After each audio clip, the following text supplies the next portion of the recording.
Good morning, honorable members of the judging panel, distinguished guests, and the young generation I am so proud of. First, let us offer our praise and gratitude to Almighty God for His endless blessings. Imagine a world that is becoming increasingly sophisticated, yet one in which people are finding it easier to lose their way. I am Iragoran, and I come from Adonara, East Nusa Tenggara. Today, artificial intelligence can answer questions in a matter of seconds. Digital innovation has transformed the way people live, work, and communicate. People are now capable of creating things that were once considered impossible. But behind all that progress, another reality is slowly emerging.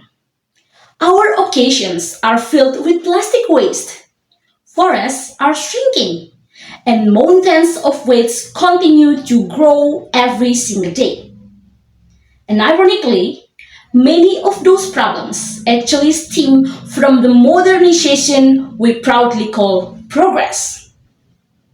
That is why today we need to ask, can technology become a solution for the earth rather than part of the problem?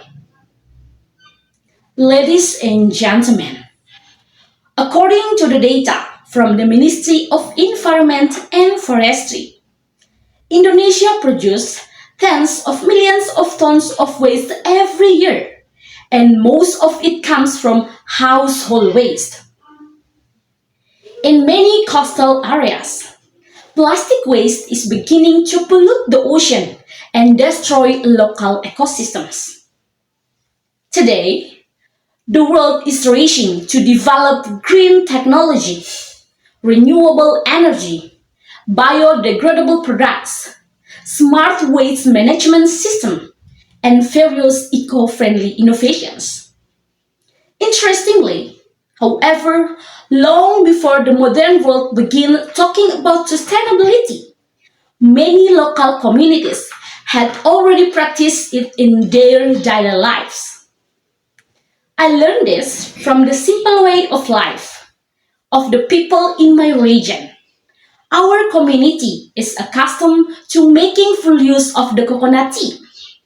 The fruit is used for food and oil.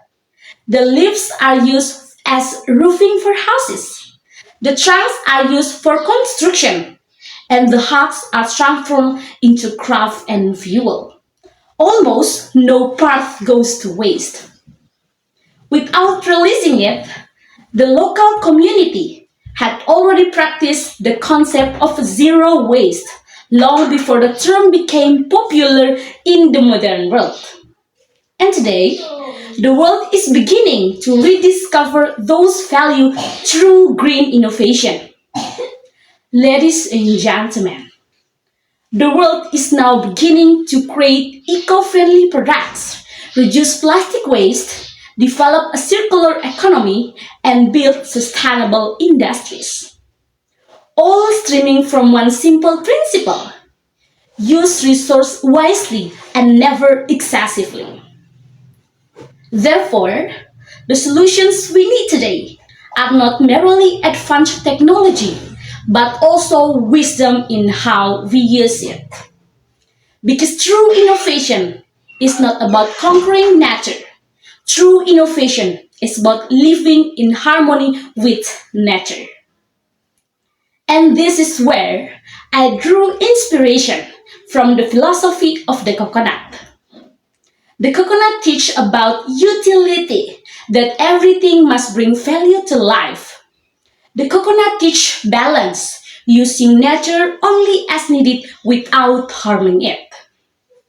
The coconut teaches sustainability, that nothing should go to waste. And the coconut teaches about deep interconnectedness between humanity with nature. This value should become our compass in using technology and building global innovation. Artificial intelligence should help protect the environment. Digital technology should help reduce waste and support sustainable living.